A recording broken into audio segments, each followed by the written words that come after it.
विषय हिंदी, कक्षा 9, क्षितिज भाग 1, पाठ 2, लहासा की ओर। सर्वप्रथम हम राहुल सांकृत्यायन के जीवन परिचय पर प्रकाश डालेंगे। राहुल सांकृत्यायन का जन्म सन 1893 में उनके ननिहाल गांव पंदहा, जिला आजमगढ़, उत्तर प्रदेश में हुआ। उनका पैतृक गांव कनैला था। उनका मूल नाम केदार पांडे था। उनकी शिक्षा काशी, आगरा और लाहौर में हुई। सन 1930 में उन्होंने श्रीलंका जाकर बौद्ध धर्म ग्रहण कर लिया। तब से उनका नाम राहुल सांकृत्यायन हो गया। राहुल जी पाली, प्राकृत, अपभ्रंश, तिब्बती, चीनी, जापानी, रूसी सहित अनेक भाषाओं के जानकार थे। उन्हें महापंडित कहा जाता था। सन 1963 में उनका देहांत हो गया। लहासा की ओर संकलित अंश राहुल जी की प्रथम तिब्बत यात्रा से लिया गया है, जो उन्होंने सन 1929-30 में नेपाल के रास्ते की थी। उस समय भारतीयों को तिब्बत यात्रा की अनुमति नहीं थी, इसलिए उन्होंने यह यात्रा एक भिखमंगे के छद्म वेश में की थी। इसमें तिब्बत की राजधानी लहासा की ओर जाने वाले दुर्गम रास्तों का वर्णन उन्होंने बहुत ही रोचक शैली में किया है। इस यात्रा वृतांत से हमें उस समय के तिब्बती समाज के बारे में भी जानकारी मिलती है। लहासा की ओर, वह नेपाल से तिब्बत जाने का मुख्य रास्ता है। फरी कलिम्पोंग का रास्ता जब नहीं खुला था, तो नेपाल ही नहीं, हिंदुस्तान की भी चीज़ें इसी रास्ते तिब्बत जाया करती थीं। यह व्यापारिक ही नहीं, सैनिक रास्ता भी था। इसीलिए जगह जगह फौजी चौकियां और किले बने हुए हैं, जिनमें कभी चीनी पलटन रहा करती थी। आजकल बहुत से फौजी मकान गिर चुके हैं। दुर्ग के किसी भाग में जहां किसानों ने अपना बसेरा बना लिया है, वहां घर कुछ आबाद दिखाई पड़ते हैं। ऐसा ही परित्यक्त एक चीनी किला था।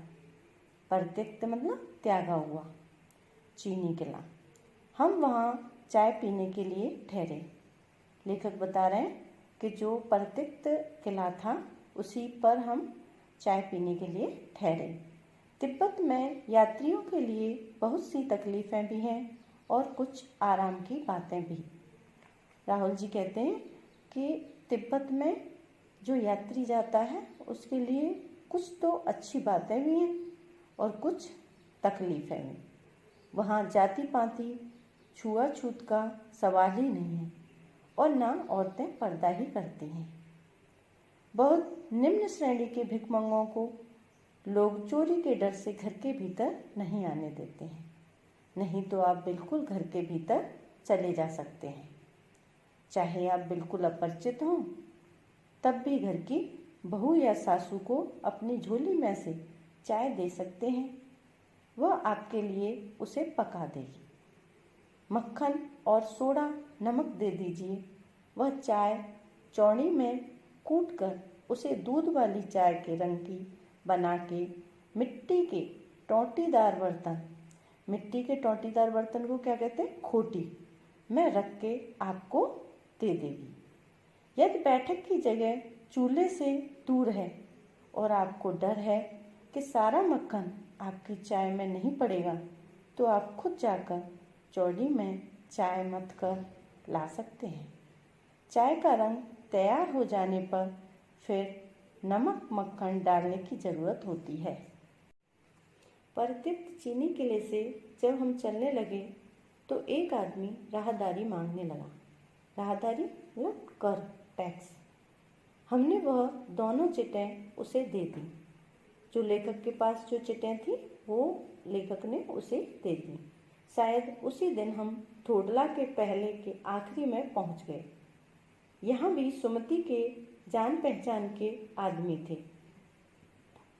और भिकमंगे रहते, ठहरने के लिए अच्छी जगह मिली। लेखक बता रहे हैं कि सुमति के साथ जाने का एक फ़ायदा हुआ कि उसकी जान पहचान बहुत थी और हम भिकमंगे के भेष में थे, फिर भी हमें रुकने के लिए बहुत अच्छी जगह मिली। 5 साल बाद हम इसी रास्ते लौटे थे और भिकमंगे नहीं, एक भद्र यात्री के वेश में घोड़ों पर सवार होकर आए थे। भद्र मतलब एक अच्छा आदमी, मतलब अच्छा सूट वूट पहन के अच्छा दिखने वाला। तो लेखक बता रहे हैं कि 5 साल बाद हम जब एक अच्छे आदमी के भेष में घोड़ों पर सवार होकर आए थे, किंतु उस वक्त किसी ने हमें रहने के लिए जगह नहीं दी और हम गांव के एक सबसे गरीब झोंपड़े में ठहरे थे। बहुत कुछ लोगों की उस वक्त की मनोवृत्ति पर ही निर्भर है। राहुल जी बता रहे हैं कि 5 साल में लोगों की मनोवृत्ति इतनी बदल चुकी थी। खासकर शाम के वक्त छंग पीकर बहुत कम होश हवास को दुरुस्त रहते हैं। छंग मतलब जैसे शराब की तरह एक नशा होता है। वहाँ के लोग शाम के टाइम से पी के और मदहोश हो जाते थे, फिर उन्हें कोई भी होश नहीं रहता था। अब हमें सबसे विकट डांडा थोडला पार करना था।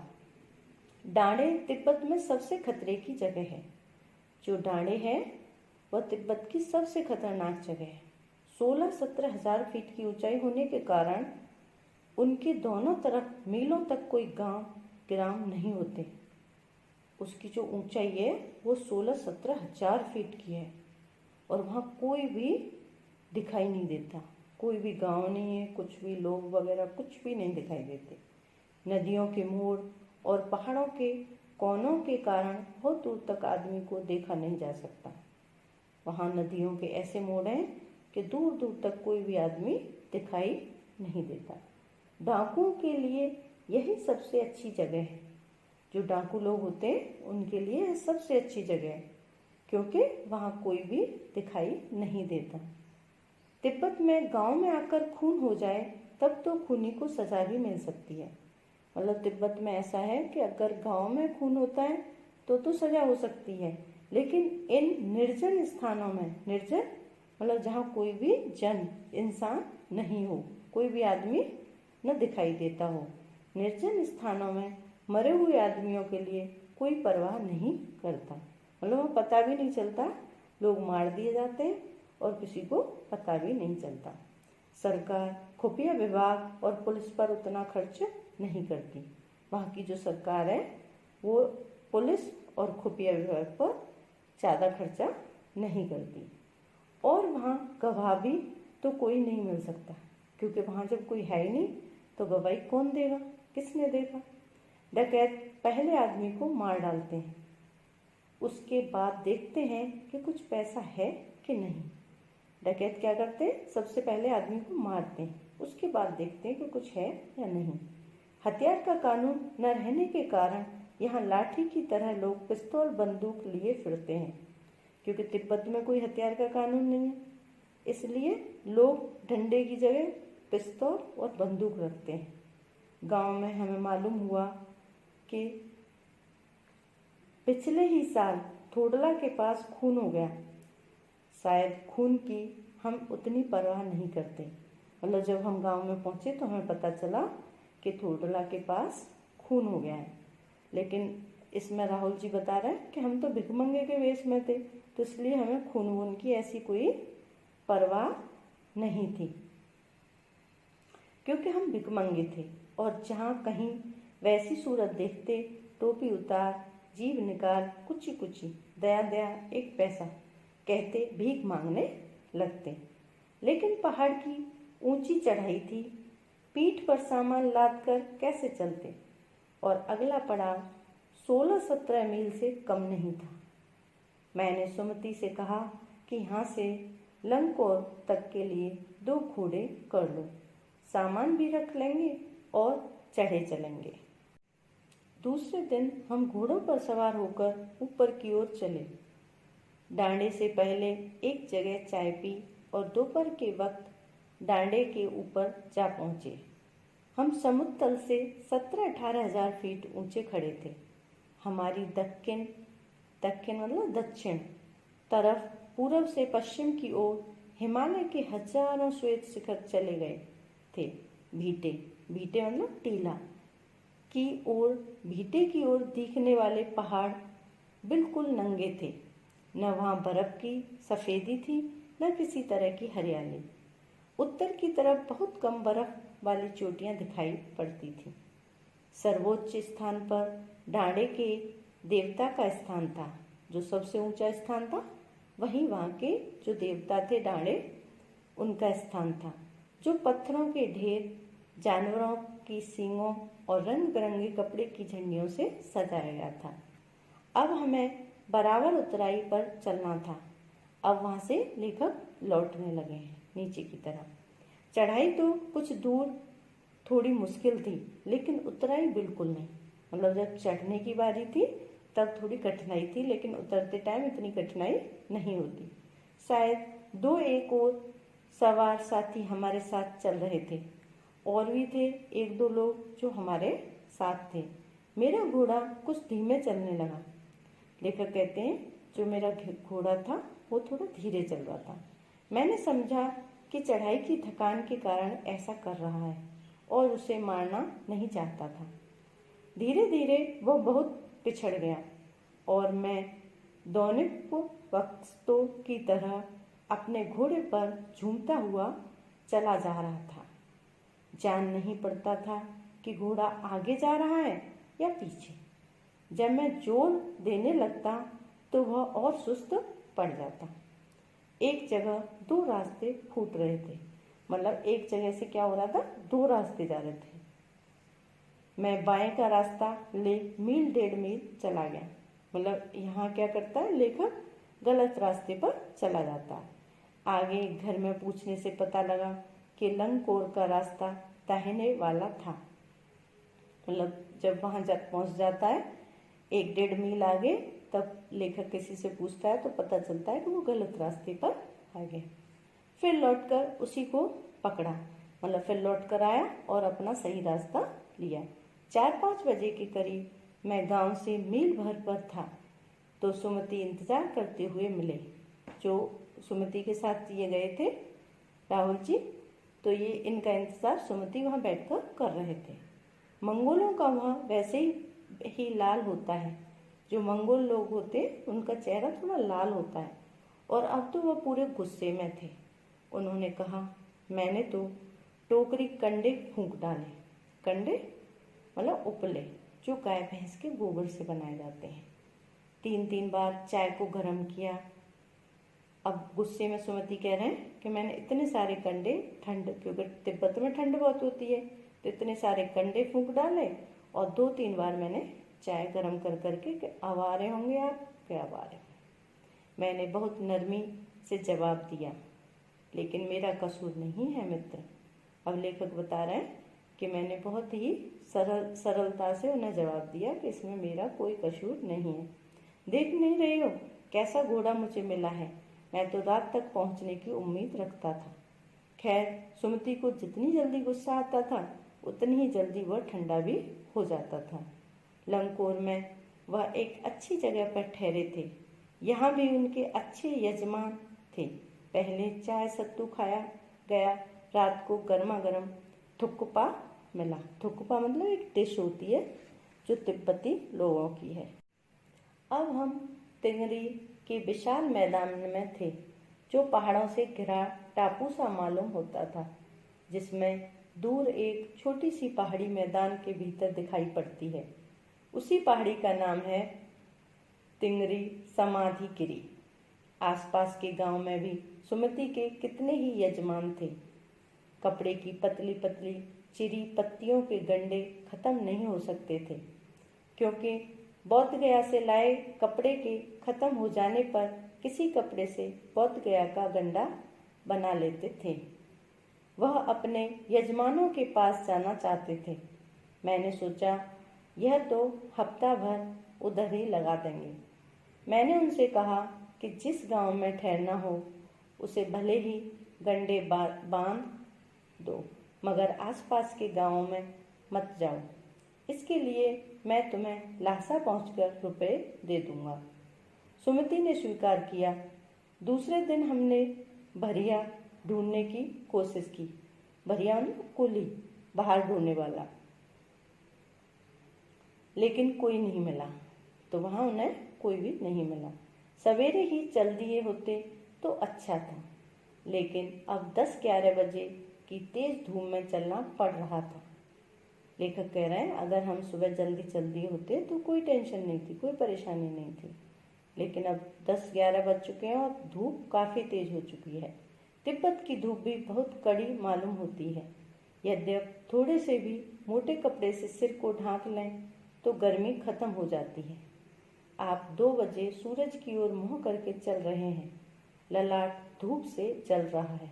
ललाट मतलब माथा, और पीछे का कंधा बर्फ हो रहा है, मतलब आगे से धूप पड़ रही है, वैसे ठंडा है। फिर हमने पीठ पर अपनी अपनी चीज़ें लादी, डंडा हाथ में लिया और चल पड़े। यद्यप सुमति के परिचित तिंगरी में भी थे, लेकिन वह एक और यजमान से मिलना चाहते थे। इसलिए आदमी मिलने का बहाना कर सेकर बिहार की ओर चलने के लिए कहा। तिब्बत की जमीन बहुत अधिक छोटे छोटे जागीरदारों में बटी है। जो तिब्बत की वहाँ जमीन है वो छोटे छोटे जागीरदारों में बटी हुई है। इन जागीरों का बहुत ज़्यादा हिस्सा मठों, बिहारों के हाथ में है। जो बौद्ध भिक्षु होते हैं उन्हीं के हाथ में है। अपनी अपनी जागीर में हरेक जागीरदार कुछ खेती खुद भी कराता है, जिसके लिए मजदूर बेगार में मिल जाते हैं। बेगार मतलब काम करवा लो और पैसे दो मत, वो होती है बेगार। खेती का इंतजाम देखने के लिए वहाँ कोई भिक्षु भेजा जाता है। भिक्षु होता है बौद्ध, जिसने बौद्ध धर्म को अपना रखा है, जो जागीर के आदमियों के लिए राजा से कम नहीं होता। सेकर की खेती के मुखिया भिक्षु नमसे बड़े भद्र पुरुष थे। जो सेकर की खेती मतलब एक जगह थी, उसकी जो खेती के मुखिया थे उनका नाम था नमसे। वो बहुत ही अच्छे इंसान थे। वो बहुत प्रेम से मिले, हालांकि उस वक्त मेरा वेश ऐसा नहीं था। अब इसमें लेखक कह रहे हैं कि मैं उस टाइम एक भिखारी के रूप में था, लेकिन फिर भी जो नमसे थे, वहाँ के जो मुखिया थे, मेरे से बहुत अच्छे से मिले। उन्हें कुछ भी ख्याल करना चाहिए था।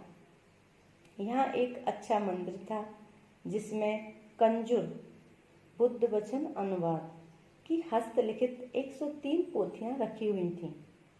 कंजुर मतलब जो बुद्ध वचन, जो गौतम बुद्ध ने जो वचन दिए थे उनकी अनुवाद की हस्तलिखित, हाथ से लिखी हुई 103 किताबें, पोथियाँ रखी हुई थी। मेरा आसन भी वहीं लगा। वह बड़े मोटे कागज पर अच्छे अक्षरों से लिखी हुई थी। एक एक पोथी 15-15 शेर से कम नहीं रही होगी, मतलब 15-15 किलो की एक एक किताब थी। सुमति ने फिर आसपास अपने यजमानों के पास जाने के बारे में पूछा। मैं अब पुस्तकों के भीतर था। लेखक बता रहा है कि मैं पुस्तक पढ़ना चाहता था। पुस्तकों के भीतर था, इसका मतलब ये नहीं कि वो पुस्तकों में घुस गया था, नहीं, वो पढ़ना चाहता था उन पुस्तकों को। इसलिए मैंने उन्हें जाने के लिए कह दिया। दूसरे दिन वह गए। मैंने समझा था 2-3 दिन लगेंगे, लेकिन वह उसी दिन दोपहर बाद चले आए। तिंगरी गांव वहाँ से बहुत दूर नहीं था। हमने अपना अपना सामान पीठ पर उठाया और भिक्षु नमसे से विदाई लेकर चल पड़े। धन्यवाद।